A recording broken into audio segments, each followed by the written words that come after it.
श्रीमद्भागवतम स्कंद द्वितीय अध्याय तृतीय शुद्ध भक्ति में सेवा हृदय परिवर्तन श्लोक संख्या 17 शब्दार्थ तात्पर्य देसी भक्ति विधान समितियों का आयुर्हर्ति वै पुंसाम् उद्यन्नस्तं च यन्नसो तस्यर्थे यक्षणो नीता उत्तम श्लोक वार्तया।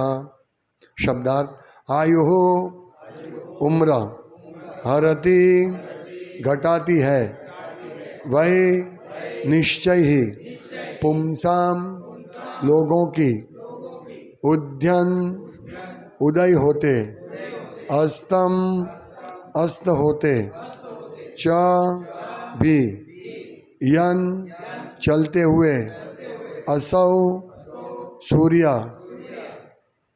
तस्या भगवान की महिमा का गायन करने वाले का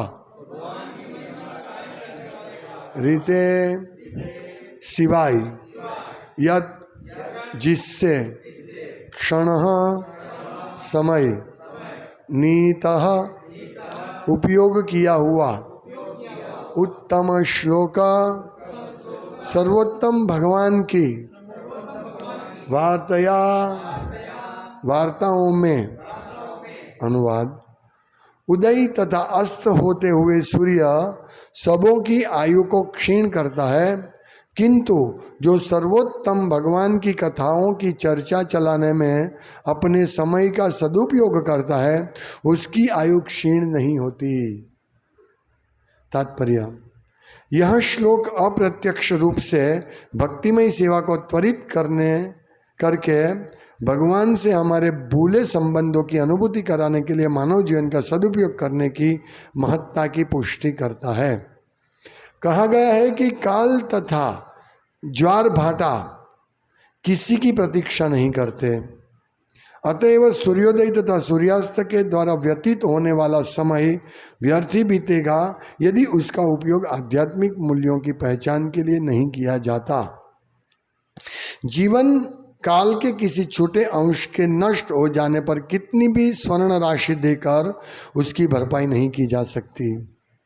जीव को यह मनुष्य जीवन इसलिए प्रदान किया जाता है कि वह अपनी आध्यात्मिक पहचान एवं अपने सुख के स्थायी स्रोत को जान सके और वह भी मनुष्य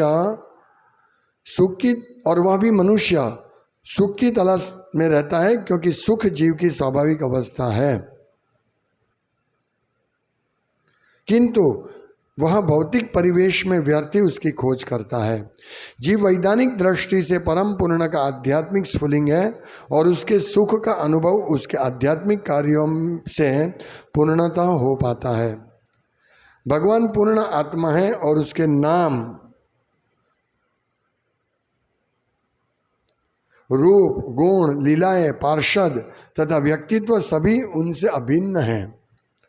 मानव के एक बार भक्ति के सही माध्यम के द्वारा भगवान की उपर्युक्त शक्तियों में से किसी एक के भी संपर्क में आते ही तुरंत उसके लिए सिद्धि के द्वार खुल जाते हैं। भगवद गीता 2 अध्याय के 40वें श्लोक में भगवान ने ऐसे संपर्क की व्याख्या इन शब्दों में की है, भक्ति के लिए किए गए प्रयास निष्फल नहीं होते। ऐसे कार्य का शुभारंभ भी मनुष्य को भौतिक भय के पारावार से उबारने के लिए पर्याप्त है। जिस प्रकार उच्चतम क्षमता की औषधि नसों के माध्यम से इंजेक्शन लगाते ही सारे शरीर पर अपना प्रभाव दिखा देती है, उसी प्रकार भगवत भक्त के कर्ण कुहरों में प्रविष्ट होने वाली भगवान की कथाएं बड़ी तेजी से प्रभाव दिखाती है।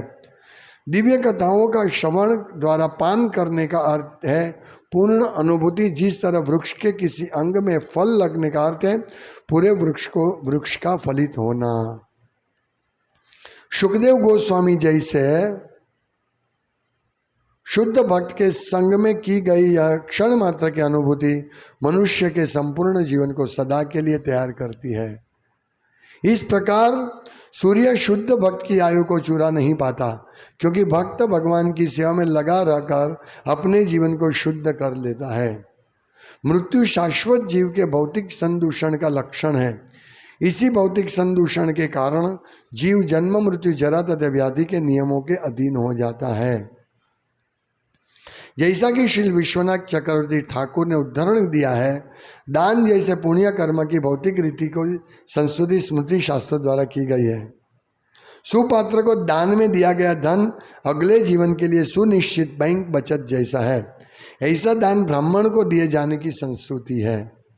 यदि यह धन अब्राह्मण यानी ब्राह्मण गुणों से विहीन को दान में दिया जाता है तो वह उसी अनुपात में अगले जन्म में वापस मिलता है।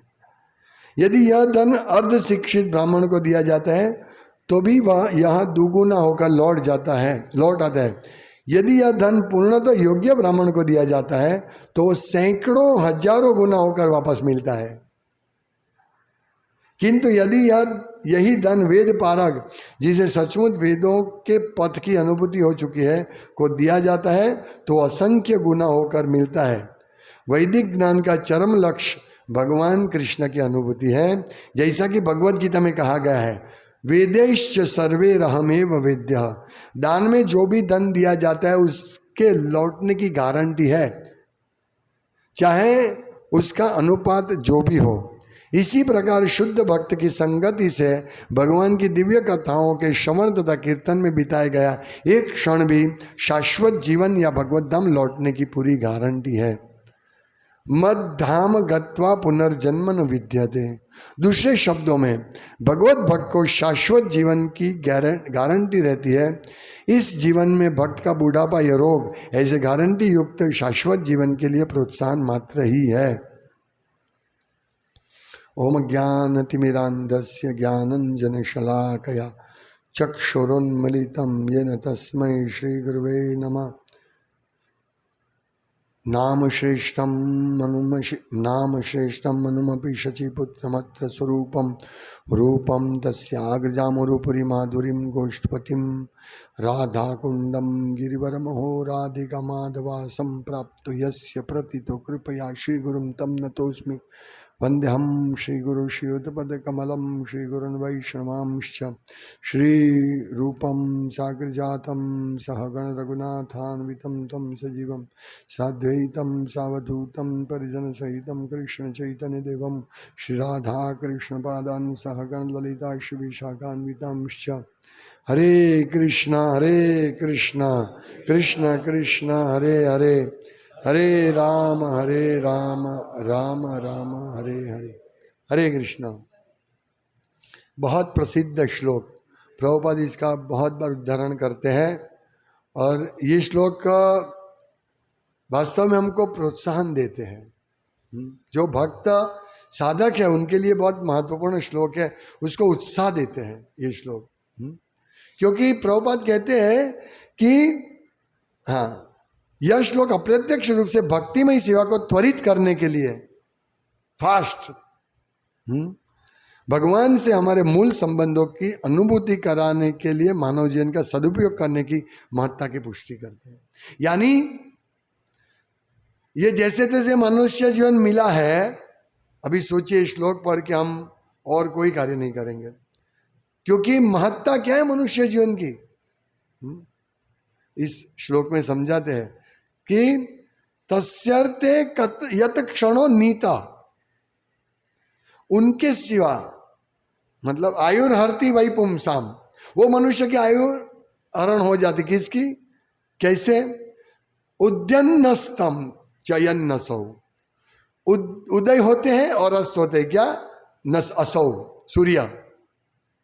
जिनके उदय और अस्त होने से लोगों की आयु हरती वही पुंसाम, मनुष्य की आयु। लेकिन तस्यर्थे, उनके अलावा, तस्यर्थे यानी उसके सिवाय, किनके सिवाय? यत क्षणो नीता, जो अपनी क्षण का, अपने मनुष्य जीवन का उपयोग करते उत्तम श्लोक वार्तया, जो उत्तम श्लोक की कथा करने में जो अपना समय बिताते हैं, उसके अलावा सबका आयुष्य हर लेते हैं सूर्य। अभी समझिए ये हमारे जीवन में कितना महत्वपूर्ण श्लोक है ये। हम सोचते हैं मनुष्य जीवन मिला, खूब कमाओ, खूब अच्छी तरह सेटल हो जाओ। नहीं, ये सिर्फ उत्तम श्लोक की वार्ता के लिए जो जरूरी है उतना करो। जैसे हमारे पास जरूरत से ज्यादा धन होगा ना तो हम उत्तम श्लोक की वार्ता में नहीं काम कर पाएंगे। धन धन धन धन धन के पीछे हम ऐसे लग जाएंगे। और हम देखते हैं प्रैक्टिकल, भक्तों के जीवन में भी हम देखते हैं प्रैक्टिकल। उत्तम श्लोक वार्ता की बात छोड़कर धन होता है तो आता है, क्योंकि धन होता है तो हम पूछते हैं ये तुम्हारा मोबाइल कितने का आया, मेरे पास भी पैसा है तो मैं भी 25,000 का मोबाइल लेता हूँ। धन होता है तो सोचते थोड़ा गाड़ी अच्छा नहीं है, बेच दो दूसरा गाड़ी लो। ये सब हमारा माइंड उसी में जाता है। भाई ये गाड़ी हमारा चलता है चलने दो, पर माइंड उसमें नहीं। धन है ना भाई, हाँ यदि धन है तो ऐसा नहीं है कि भाई हम गाड़ी नहीं बदलो, ये मत करो। मतलब कहने का मतलब उसके पीछे ज्यादा समय मत गंवाओ। हमारे शरीर को जो एक मृत है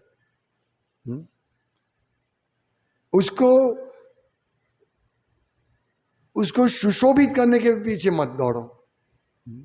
जितना मिनिमम मतलब तपो दिव्यम, तप करना है हमको, यही तप है। और तब धन होगा तो तप करना थोड़ा दुष्कर हो जाएगा। भाई फैसिलिटी है, पैसा है, चलो भाई एसी लगा तो बहुत गर्मी लग रही है, बहुत मुश्किल हो जाता है। हम देखते हैं जगन्नाथपुरी में पंडा सब भगवान की सेवा में लगते हैं, बहुत गर्मी लगती है। जगन्नाथपुरी बहुत गर्मी, वो उसमें ह्यूमिडिटी होती है ना, इसलिए आप 2 मिनट में इतनी गर्मी से आपको पूरा पसीना हो जाएगा, पूरा कफनी गीला हो जाएगा है। जगन्नाथपुरी में, मायापुर में ऐसा ही है, ह्यूमिडिटी वाला वातावरण है, भेज बहुत है वातावरण में। इसलिए तो हम बहुत गर्मी है, बहुत गर्मी है, चलो एसी रूम रखते हैं। एसी धन है तो एसी रूम में रहेंगे ना, धन ही नहीं है तो हाँ। तो ये सब हमको चीज सीखनी है कि मनुष्य जीवन में तप को प्राधान्य देना। नहीं तो यदि ऐसा नहीं होगा तो क्या होगा, हम एसी के आदी हो गए तो क्या होगा, गर्मी गर्मी, हमको जगन्नाथ का नाम नहीं स्फुरित होगा, हम तप नहीं कर पाएंगे ये सब चीज से। ये सब हमको हमारी इंद्रियों को पंगु बनाते हैं। तो ये धन तो हमें तस्यार्थे यत क्षणो नीत उत्तम श्लोक वार्तया, जो हमारे जीवन की क्षण को उत्तम श्लोक की वार्ता में डालना है। एक बहुत सुंदर श्री विश्वनाथ चक्रवर्ती ठाकुर का उदाहरण देते हैं, उनका उदाहरण देते हैं कि ये जो धन कमाते हम, ऐसा नहीं है कि भाई धन हमको जो धन मिलता है वो हमारे पूर्वज कर्मों की वजह से मोस्टली वही मिलता है। नहीं तो दो व्यक्ति में से किसी को एक बहुत अच्छा नौकरी मिलता है, किसी को गवर्नमेंट का अच्छा नौकरी मिलता है, और किसी को बहुत पैसा मिलता है लेकिन बहुत कष्टप्रद नौकरी मिलता है। ये दोनों को, ये सब पूर्व जन्म के कर्म के हिसाब से। यानी हम समझते मैंने कमाया नहीं, हाँ?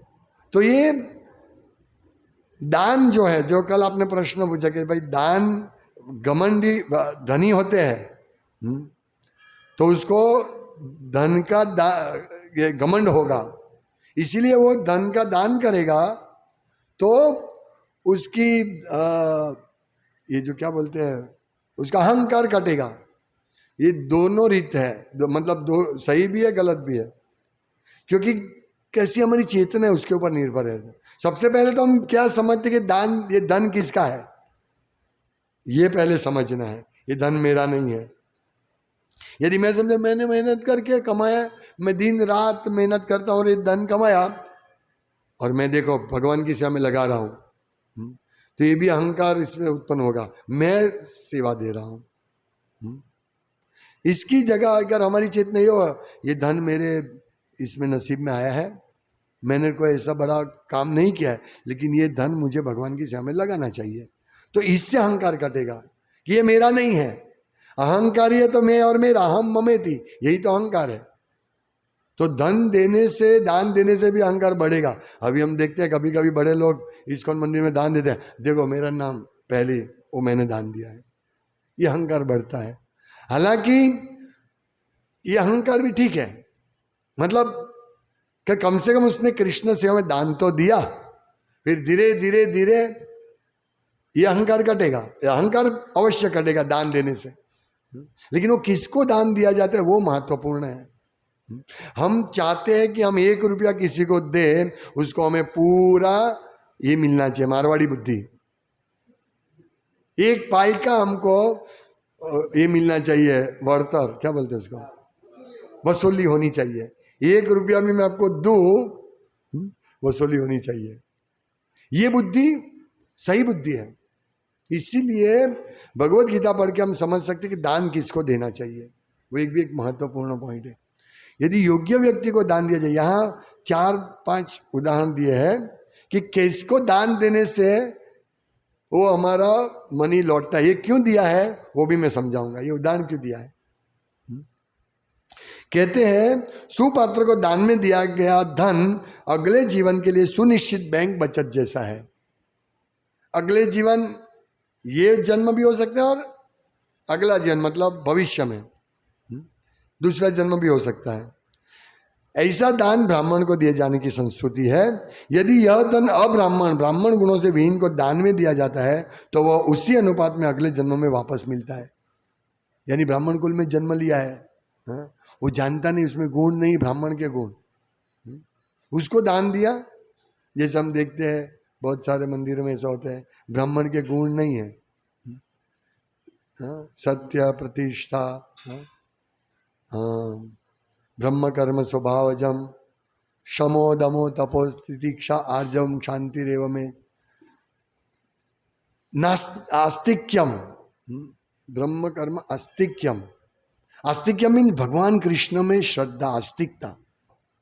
ज्यादातर ब्राह्मण जो होते हैं वो शिव के भक्त होते हैं या दुर्गा के भक्त होते हैं, वो ब्राह्मण होते हैं। लेकिन यहाँ वो ब्राह्मण नहीं, उसको दान दिया गया ऐसे ब्राह्मण को, तो क्या होगा, उतना मिलेगा जितना 1 रुपया दिया तो 1 रुपया मिलेगा। हाँ, ये चीज है।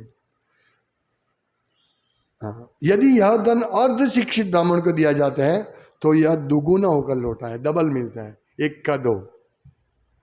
यदि यह धन पूर्णतः योग्य ब्राह्मण को दिया जाता है तो वह सैकड़ों हजारों गुना होकर वापस मिलता है।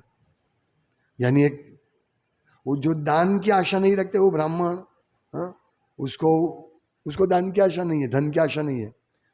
जैसे एक गुरु अपने शिष्यों को पढ़ा रहे थे, एक ब्राह्मण सब बच्चों को शिक्षा दे रहा था, अपने शिष्यों के साथ बैठा था। राजा आके बोला कि मैं तुमको अपने महल में आ जाओ, मैं तुमको सब खाने पीने की व्यवस्था करूंगा। बोला मुझे आवश्यकता नहीं है, ये सामने इमली का पेड़ है, मेरे शिष्य राइस मांग के लेके आते हैं, इमली के पेड़ से इमली तोड़ लेता हूँ और ये भोग बना के उसमें इमली डाल के राइस और इमली मिक्स करके मैं मेरी जीवन की आवश्यकता पूर्ण हो जाती, मैं क्यों तुम्हारा गुलाम बनूं। ये ब्राह्मण, हाँ, इसको रियल ब्राह्मण बोलते हैं, किसी से मांगता नहीं है वो। तो ये हजारों सैकड़ों हजारों, 1 रुपया दिया 1 लाख दिया तो 1 करोड़ से ज्यादा मिलेगा, ऐसे ब्राह्मण को दिया था। अच्छा सौदा है ना। ये तो मारवाड़ी से भी उत्तम बुद्धि है, मारवाड़ी 1 का डबल करता है, चबल करता है। ये तो सैकड़ों हजारों गुना, 1 लाख दिया तो 1 करोड़, 1 करोड़ नहीं 10 करोड़, 1 लाख का 10 करोड़, अच्छा है, हाँ? किंतु यदि यही धन वेद पारक जिसे सचमुच वेदों के पद की अनुभूति हो चुकी है को दिया जाता है, यानी भक्त, तो वह असंख्य गुना होकर मिलता है। वैदिक ज्ञान का चरम लक्ष्य भगवान की अनुभूति है। तो यानी क्या, जो व्यक्ति भगवान की अनुभूति जिसको हुई है, जो भगवान की भक्ति करता है, शुद्ध भक्ति, यदि उसको दान दिया जाए तो वो दान असंख्य गुना, जिसका आप गिनती नहीं कर सकते। 1 रुपया दिया आपको, फिर लाओ लाओ कितना, हम ले नहीं सकते, इतना भर जाएगा भाई, बस करो अभी, ये इसमें दिखा है। तो वैदिक ज्ञान का चरम लक्ष्य भगवान कृष्ण की अनुभूति, यानी जिसे सचमुच वेदों के पथ की अनुभूति हो चुकी है। इसीलिए हम बोलते दान दो, लेकिन हम नहीं, नहीं हमारे पास रखते हैं, ये हमारे पास रहने से तो उतना ही रहेगा, माइनस हो सकता है, क्योंकि वो धन कहाँ जाएगा, बैंक में, तो बैंक का धन माइनस है भाई। लॉकर में सोना, बैंक में धन। प्रभुपाद कहते हैं, ये चाणक्य पंडित की है, कि दूसरों को दिया गया धन और किताब की शिक्षा कोई काम की नहीं है। हाँ, भगवत गीता है मेरे पास, भगवत गीता है, कोई काम का नहीं है यदि आप नहीं पढ़ेंगे तो। मेरे पास धन में करोड़पति हूं, ऐसा होता है। ये जो सूरत के सबसे धनी व्यक्ति को पकड़ लो, हाँ, कभी कभी उसके घर में 1 लाख रुपया भी नहीं होगा, क्योंकि उसके इतनी प्रॉपर्टी है, बल्कि उसके ऊपर कर्ज होगा। उसका धन कहाँ है, जमीन में है, 5,000 करोड़ की जमीन है, लेकिन उसको लोगों को 1,000 करोड़ देना है, ऋण है। आप समझ रहे बात? तो ये तो इसमें है, जमीन में है तुम्हारे पैसा, हाँ? और ऋण है तुम्हारे, तो तुम कहां से धनी हो? इसीलिए धन यदि हम भगवान की सेवा में नहीं वापरेंगे, क्योंकि धन का तो व्यवस्था करना पड़ेगा, या तो बैंक में देना पड़ेगा, या सोना लेना पड़ेगा, या जमीन लेनी पड़ेगी, या घर में कहीं तो डालना पड़ेगा ना, हाँ? तो वो माइनस हो गया। यदि हम भगवान के भक्त हो तो हम भगवान की सेवा में लगाएंगे धन को, तो निश्चित बैंक बचत हो गया हमारा, ये रियल बैंक बचत, वो काम आएगा हमको। तो ये सब हमको शिक्षा लेनी है। ये काम इसमें लिखा है ना, प्रभुपाद कहते हैं कि हम एक तो मनुष्य जीवन को पहले समझे कि मनुष्य जीवन का उपयोग क्या कैसे करना है, कि क्षण को किस में उपयोग करना है। तो ये तो धन कमाने की बात हुई, लेकिन हमें धन कमाना आवश्यकता जितना, और यदि हमारे पास ज्यादा धन आता है तो भगवान की सेवा में लगाओ, यही एकमात्र उपयोग है। नहीं तो हम लोगों को भक्ति में हम प्रगति नहीं कर पाएंगे, क्योंकि चाणक्य पंडित ने कहा है ना कि करोड़ों सोना मोहर देने के बाद भी मनुष्य जीवन की एक क्षण वापस हम नहीं ले सकते। प्रभुपाद भी यही तात्पर्य में यही बताते हैं। तो हमको ये सब समझना है। अच्छा, अब ये धन जो रिटर्न की बात कर रहे हैं, क्यों ये प्रभुपाद ने बताया यहाँ श्री विश्वनाथ चक्रवर्ती ठाकुर के उदाहरण देकर? क्योंकि वो कहते हैं कि जिस प्रकार धन देने से, ऐसे योग्य पात्र को धन देने से हमारा बैंक सेविंग होता है, उसी प्रकार शुद्ध भक्त की संगति से भगवान की दिव्य कथाओं के श्रवण तथा कीर्तन में बिताया गया एक क्षण भी शाश्वत जीवन या भगवत धाम लौटने की पूरी गारंटी है। तो जैसे इस धन गारंटी है कि धन वापस आएगा, लेकिन इस योजना से कि मेरा धन वापस आएगा इसीलिए मैं सेवा देता हूं, वो भी गलत बात है। गलत बात है, गलत नहीं है। दिया भगवान की सेवा में दिया ना, कोई भी अकाम सर्व काम हुआ मोक्ष का उदार दी, कोई भी इच्छा से दिया, कैसे भी दिया, भाई प्रतिष्ठा के लिए भी दिया, ठीक है, कृष्ण की सेवा में दिया ना, धीरे धीरे प्रतिष्ठा में निकल जाएंगे। प्रभु ये दान है, किसी को बोलना मत, अगर बोलेंगे नहीं बोलेंगे तो भी ठीक है। गुप्त दान का भी महत्व है, पर देने बोलने से किसी और को इंस्पिरेशन भी मिलती है। ऐसा हर बार ऐसा नहीं है कि मेरा नाम अनाउंस होना चाहिए, इंस्पिरेशन के लिए, क्योंकि हम इतने मूढ़े हैं। प्रभुपाद कहते हैं ना कि कल क्या प्रभुपाद लेक्चर देते, मूढ़ो ना यम जाना थी, मोहित हो ना भी जाना थी। मोहित, हम मोहित होते हैं, इसलिए हम जानते नहीं है, इसलिए सोचते हैं ये सब अपने आप चलता है, इसीलिए सब हम लोग बोलते भाई ये अनाउंस करो। एक तो भगवान को भी मैसेज मिलेगा, यहाँ इसने दिया, ये भी एक महत्वपूर्ण है। हम भगवान को हिसाब दे रहे, क्योंकि मालिक तो भगवान है, आपको देखना है, हम तो मुनीम है, हम तो खजांची है।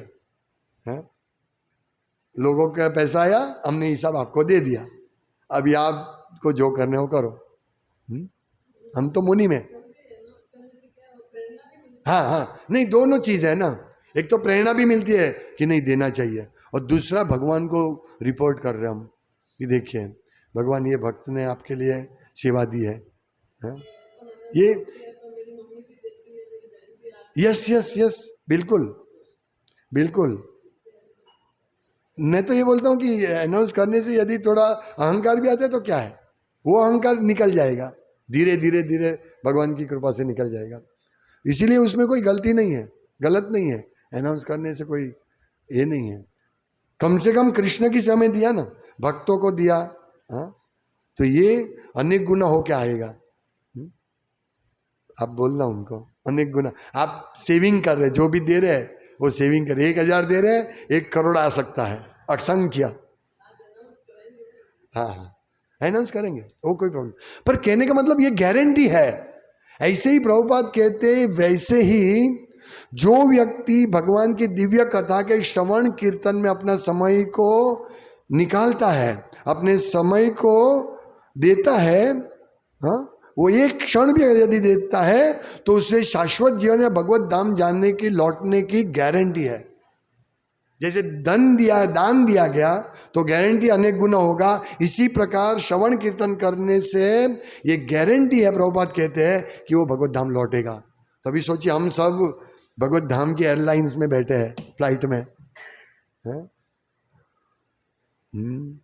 गो भगवत धाम गो। वो एयरलाइन है ना, इंडिगो, गो इंडिगो, गो इंडिगो, तो गो भगवत धाम गो। ये वास्तव में इसमें कोई अतिशयोक्ति नहीं है, ये आत्मश्लाघन है। यहाँ देखो, हम भक्त हैं, हम लोग भगवत धाम आ जाएंगे, नहीं। ये प्रभुपाद कहते, गारंटी देते हैं। यानी इसका मतलब क्या हुआ, हम लोग सुबह मंगल आरती के लिए आते हैं, अभी तक प्रवचन सुनते, फिर प्रसाद ग्रहण करके जाते हैं, तो हम जो क्षण इसमें बिताते हैं वो हमारा भगवत धाम जाने की गारंटी का सर्टिफिकेट है। देखिए, तो हमें उत्साहित, इससे हमारा उत्साह बढ़ना चाहिए। ये महत्वपूर्ण शिक्षा है कि हम उत्साहित, हाँ चलो, जैसे हम ये बातें करते हैं, ये भी एक अनाउंसमेंट है ना, कि भाई जो भी कथा सुनेंगे, जो भी मंगल आरती करेंगे, हाँ, उसका भगवत धाम जाने का गारंटी है। तो हम नाम अनाउंस करते हैं कि आज ये भक्त आए, महाचंद्र प्रभु आए, कानू प्रभु आए, बराबर, धर्म इत्यादि इत्यादि। तो ये भी अनाउंसमेंट है। तो इससे हमारा, हाँ देखो मैं आया था, ऐसा नहीं। ये अनाउंसमेंट करने से प्रेरणा मिलती है। अरे इतने भक्त रोज आते हैं, चलो मैं क्यों नहीं जाऊं। तो ये प्रेरणा है, तो ये किया जाता है। तो दोनों, धन भी और मंगलारती के लिए अनाउंसमेंट भी, ये दोनों चीज हमारे बहुत बड़े लाभ के लिए, कल्याण हेतु है। ज्यादा धन आएगा तो भक्त उसको ज्यादा खर्च करेगा। मैंने देखा है, ये जो धन यदि हम भगवान की सेवा में देंगे ना, ये जो शास्त्र 50% धन की संस्तुति कर रहे हैं ना, वो बहुत अच्छी बात है। हम जो 50% दे देंगे, एसी का बिल कौन भरेगा? हम ऐसा सोचते हैं। यदि हम देखिए 50% पर कैसे ना कैसे पहुंच गए ना, तो गारंटी हमारा धन के प्रति आसक्ति नहीं रहेगी। मैंने थोड़े समय के लिए अनुभव किया था, अभी वापस निकल गया अनुभव। पहले मैं 50% देता था, अभी इतना ही नहीं। तो मैं देखता था जो भी कमाता है, तो इसमें तो भगवान को तो देना है, मेरे पास तो इतना ही रहेगा, तो आसक्ति नहीं रहेगी, चलो ये मेरा नहीं है। फिर धीरे धीरे धीरे करके हम पूरा भगवान के लिए ही सेवा दें, ऐसा हो सकता है हमारा।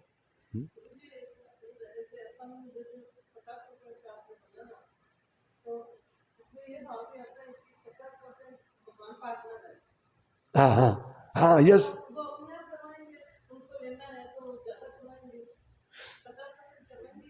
नहीं नहीं, जो भी 50% नहीं, जो भी है वो तो भगवान का ही। 50% तो है ही। हम 1 रुपया भी कमाते तो 50 पैसा भगवान का ही है, लेकिन हम वो 50 पैसा हमारे पास रखते हैं। खजांची है हम खजांची है और पार्टनर भी है। देखो, हाँ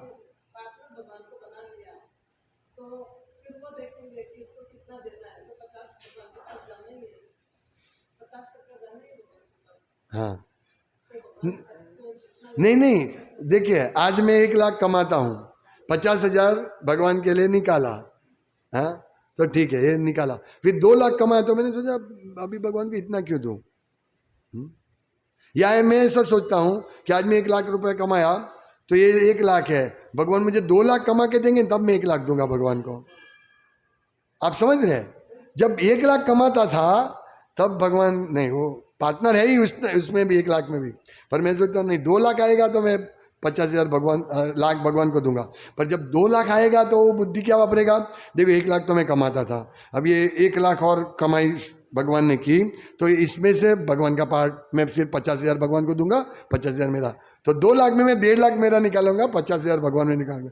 ये बुद्धि नहीं, मैं ऐसा बताता हूँ, ऐसी बुद्धि हमारी होगी, क्योंकि ये धन जितना भी आता है ना, हाँ, इसीलिए जब मुझे कोई दान देता है या हमको दान देते हैं तो इसको बहुत संभालना पड़ता है।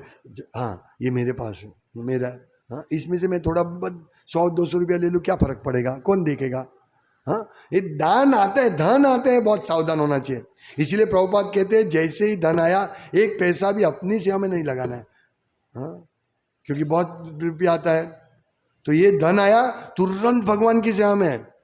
मैं तो ये सोचता हूँ जो दान देते, अगर मैं उनको ठीक तरह से उसको कुछ दिया नहीं तो ये अपराध लगेगा। इसलिए दान लेना भी एक बहुत बड़ी बात है, क्योंकि भगवान इस दान को अनंत गुणा करके दे रहे हैं। तो हमारा उत्तरदायित्व रहता है कि इस दान का सर्वोत्तम उपयोग हो। इसलिए हम जो भी खर्च करते इधर, वो सावधान होकर खर्च करना है, क्योंकि किसी ने पैसा दिया है।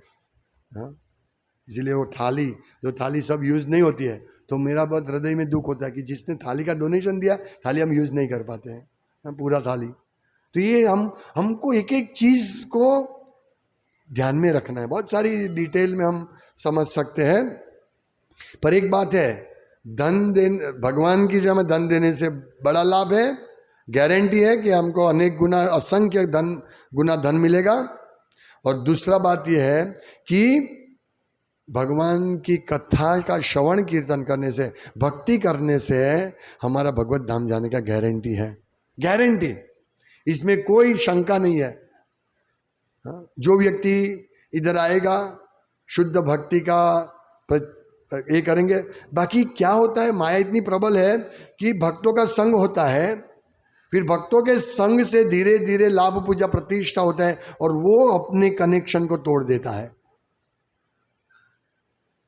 एक पूरा वृक्ष है, भक्ति वृक्ष है, उस पर बहुत सारी शाखाएं हैं, यदि किसी ने शाखा टूट गई तो वो सूख जाएगी। इसीलिए भक्तों के संग का बहुत महत्व है। इसलिए हम देखते, कल जगन्नाथ प्रभु मुझे एक वीडियो दिखा रहे थे, उसमें एक भक्त 12वीं कक्षा के विद्यार्थियों को प्रोत्साहन दे रहा था कि यदि आप के मार्क्स कम आए कोई प्रॉब्लम नहीं, कोई चिंता मत करो, यदि ज़्यादा आए तो भी चिंता मत करो, क्योंकि ये तो कभी कम ज़्यादा आता है। आप मेहनत करो और ज़्यादा मार्क्स लाने का सिर्फ प्रयास करो। अभी इससे भक्ति को क्या मतलब है? ये भक्त ऐसे इस पे ये अलग लाइन में चले जाते हैं। उसने मुझे बताया, बोला देखो प्रभु ये है। मैं बोला क्या कर सकते हम? इसीलिए भक्तों का संग में रहकर भक्ति करना है। हाँ, गुरुमत का एक लेक्चर आया अभी, कान खींचने वाला गुरु। ये हमारा रियल व्यक्ति है, हमारे हितेच्छु है, जो हमारे कान खींचता है। हाँ, 4 दिन पहले मैंने बात किया ना, रविवार को, ये कान खींचेगा दर्द होगा, लेकिन ये रियल व्यक्ति है जो हमारा कान खींचता है।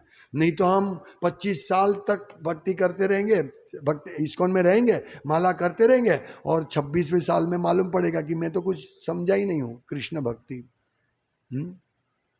क्या भेद है शुद्ध भक्ति और मिश्रित भक्ति के बीच में भेद है क्या, वो समझा ही नहीं। तो ये सब चीजें हमको ध्यान में रखनी है। इसीलिए भक्तों का संग अति आवश्यक है, अति आवश्यक है। तो ऐसा इसमें लिखा है कि जो कथाओं के श्रवण कीर्तन में बिताया गया एक क्षण भी शाश्वत जीवन लौटने की, प्राप्त करने की गारंटी है। अभी ये श्रवण कीर्तन किस प्रकार के वो भी समझना है। हाँ, ये मायावादी का श्रवण कीर्तन नहीं, या मिश्रित श्रवण कीर्तन नहीं, ज्ञान मिश्र, कर्म मिश्र, हाँ, योग मिश्र, ऐसा श्रवण कीर्तन नहीं चाहिए हमको। किसी से सुना, हमने रिपीट कर दिया। तो जैसे मैंने कल नवयोगेंद्र प्रभु को बताया कि आपने MIND माइंड की व्याख्या की, MIND, तो आपने वो स्पेकुलेशन किया।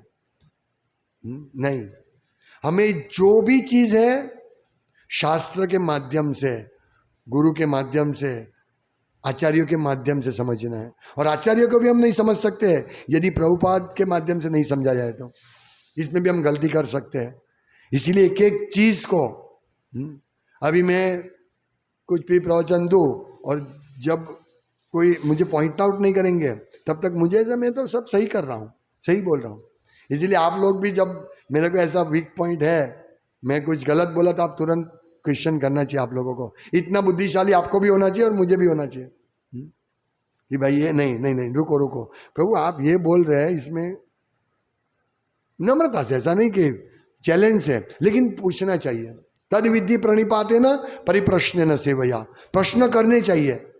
प्रभु मेरी ये समझ में नहीं आया आपका ये पॉइंट, और यदि आपको इसमें कुछ डाउट लगता है तो डाउट क्लियर करना चाहिए। ये अति आवश्यक, इसको कथा कहते हैं, इसको श्रवण कीर्तन कहते हैं। हाँ, असमग्र संशय माम, ये समग्र संशय को भेदना है, दूर करना है। तो ये सब महत्वपूर्ण शिक्षा प्रभुपाद हमको दे रहे हैं। मद धाम गत्वा पुनर्जन्म न विद्यते, यानी जिन्होंने श्रवण कीर्तन शुद्ध भक्तों के संग में श्रवण कीर्तन करके भगवत धाम जहाँ गए हैं तो वो वापस नहीं आएंगे, ये पुनर्जन्म न विद्यते। दूसरे शब्द में भगवत भक्त को शाश्वत जीवन की गारंटी रहती है। इस जीवन में भक्त का बुढ़ापा या रोग ऐसी गारंटी युक्त शाश्वत जीवन के लिए प्रोत्साहन मात्र ही है। कभी कभी हम कहते हैं हम बूढ़े हो गए, अभी मंगला आरती नहीं आ सकते, नहीं, बुढ़ापा है वो हमें सोचना चाहिए भगवान की योजना है। इस जीवन में भक्त का बुढ़ापा या रोग ऐसे गारंटी युक्त शाश्वत जीवन के लिए प्रोत्साहन मात्र। हाँ, अभी मैं बूढ़ा हो गया, अभी मेरे पास बहुत कम समय है इस भौतिक जगत में, अभी भगवत धाम जाऊंगा, ये प्रोत्साहन है। रोग हुआ, जैसे कदम कानन महाराज को डिटेक्ट हुआ कि उनको फाइनल स्टेज का कैंसर है, हाँ, तो उनके लिए प्रोत्साहन हो गया, हाँ अभी मैं सब छोड़ के सिर्फ कृष्ण उत्तम श्लोक वार्ता में ही लगूं, ये प्रोत्साहन है। और बुढ़ापा, ये भी प्रोत्साहन है, ओ अभी बुढ़ापा आ गया, हाँ, अभी हम रिटायरमेंट का प्लान नहीं बनाए, अभी ऐसा प्लान बनाए कि सतत हम उत्तम श्लोक की वार्ता करते रहे, यानी उत्तम श्लोक यानी भगवान की वार्ता करें। ये इसका मतलब ये है प्रोत्साहन मात्र है, यानी हमें प्रोत्साहन, बुढ़ापा देख के रोना नहीं है, हाँ बुढ़ापा आ गया, मैं जवान था देखो कितनी मजा करता था, हाँ मैं कितनी सेवा करता था, अभी बुढ़ापा आया, अभी मैं कुछ सेवा नहीं कर सकता हूँ, नहीं, बुढ़ापा है तो प्रोत्साहित, हाँ अभी मेरे पास कुछ करने जैसे नहीं, अभी ऐसे ही सड़ रहा हूँ मैं, मेरा जीवन, इससे अच्छा मैं भगवान की सेवा क्यों नहीं करूँ, ज़्यादा से ज़्यादा सेवा क्यों नहीं करूँ, ऐसा प्रोत्साहन। क्योंकि अभी मेरे पास बहुत, मैं जल्दी मरने वाला हूँ, बुढ़ापा यानी रोग, जल्दी मरने का, हाँ? तो इससे हमें प्रोत्साहित होना है, नहीं कि हतोत्साहित होना है। ये सब चीज़ें हमको प्रभुपाद क्या सिखाते हैं, हमको अद्भुत ज्ञान देते हैं, हाँ? हमें सिर्फ इसको रिपीट करना है, किसी को मनोरंजन के लिए नहीं, किसी को अच्छा लगे इसके लिए नहीं, किसी का कल्याण हो इसके लिए, और हमारा कल्याण हो। यदि मैं मनोरंजन के लिए करूंगा, मैं आपको अच्छा लगे इसके लिए करूंगा, तो ना आपका कल्याण होगा ना मेरा कल्याण होगा। हाँ, इसमें हमको थोड़ी दो चार गाली मिल सकती है, हाँ ये ऐसे ही है, ये ऐसे ही करते रहते हैं, वे मिलेगी, वो बात नहीं, लेकिन सामने वाला का कल्याण होगा, मेरा कल्याण होगा। इस प्रकार हमें शुद्धता से भगवत कथा का प्रचार करना है, शुद्धता से, अन्याभिलाषिता शून्य। मैं अभी जैसे लोग ऐसा मीठा मीठा बोल के भाई 12वीं के परीक्षा वाले के लिए, या अभी अनेक विषय के ऊपर बोल के भक्त लोग अपना वीडियो बनाते, सोचते कि इससे बहुत प्रसिद्ध होगा, क्या फायदा, ऐसा वीडियो से क्या प्रसिद्ध होंगे हम, या लोग हाँ ये देखो कितना अच्छा है, हमको 12वीं कक्षा में हमारे कम मार्क्स आए लेकिन इन्होंने हमें प्रोत्साहन दिया, ये प्रोत्साहन नहीं चाहिए हमको। जैसे भगवान कृष्ण ने अर्जुन को प्रोत्साहन दिया, नहीं, अशोचन सोचस्त्वम प्रज्ञावादन से भासते, मूर्ख हो तुम, नंबर 1 मूर्ख हो। यहां से तो भगवान ने शिक्षा शुरू की, मूर्ख एक नंबर के मूर्ख, हाँ? मुझे शिक्षा देने आए हो। ऐसे भगवान ने शिक्षा दी। हाँ? ये है कीर्तन श्रवण। ऐसा कीर्तन श्रवण हमारा हृदय जल्दी शुद्ध कर देगा। हाँ? अभी प्रवचन अच्छा देंगे, ताली, हाँ बहुत बढ़िया प्रभु जी, बहुत बढ़िया आपने प्रवचन दिया। इससे ये नहीं, शुद्ध जल्दी नहीं होगा। हाँ, यदि जो भक्त सिंसियर है, उनके ऐसे प्रवचन में मजा आती है जिसमें डांट पड़े, जिसमें ये करो वो करो, ऐसा मत करो वैसा मत करो, वो उसको अच्छा लगता है। हाँ मुझे सीखने को मिला, हाँ मुझे सीखने को मिला, अभी मैं सीखूंगा, इससे मैं करूंगा तो मेरी भक्ति त्वरित आगे बढ़ेगी। लेकिन जो सोचते हैं ये तो डांटता रहता है, चलो इससे दूर रहो, तो लाभ किसका है, गैर लाभ किसका है? जो डांटने वाला है उसका तो, वो तो कल्याण के लिए डांटते हैं, लेकिन जो भाग जाता है इसका संग नहीं करने का, तो नुकसान उसको है। हम क्या कर सकते हैं? ये सिंपल सरल समझ नहीं भाई, मनुष्य जीवन तो चला जाएगा। हाँ, ये डांट तो इसको पड़ी है। हाँ? हमने मूर्खतापूर्ण कार्य किया, हाँ? अभी डांट इसको पड़ी तो ठीक है, यही तो अहंकार को काटना है। तुमको कोई डांट रहा हो तो अहंकार कट रहा है। हाँ? ये समझो, कोई शिक्षा दे रहे हो, अहंकार कट रहा है हमारा, नहीं मैं किसी को सुनूंगा नहीं। हाँ? जैसे बिपिन काका, हाँ? उसको बोलते हैं इसका, हाँ? उसको सीखना नहीं है, शिक्षा नहीं लेनी है, उल्टा सीधा काम करके तो कोई डांटेंगे नहीं। मैं कुछ भी करूं, मुझे कोई डांटना नहीं चाहिए। प्रेम पूर्ण व्यवहार, प्रेम। गुरु महाराज बहुत हैवी लेक्चर देते हैं, ऐसे कोई बोलते हैं ना प्रेम पूर्ण व्यवहार, हाँ बहुत हैवी लेक्चर देते हैं प्रवचन। प्रेम का मतलब क्या है? हाँ? हम प्रेम का मतलब ये समझते हैं तुरंत पिक्चर देख जाएगा, हीरो हीरोइन, ये प्रेम। हाँ? माँ बाप का पिक्चर का प्रेम, ये प्रेम नहीं। प्रेम यानी, हाँ, आतेंद्र प्रीति इच्छा तार बोले काम, कृष्णेन्द्र प्रीति इच्छा धोरे प्रेम नाम। ये प्रेम, जैसे प्रेम शब्द सुनते हमको, प्रेम से बात करो। जैसे मायावादी लोग बहुत अच्छा, ये सब इतना अच्छा बोलते हैं, लेकिन वो प्रेम नहीं, वो काम है।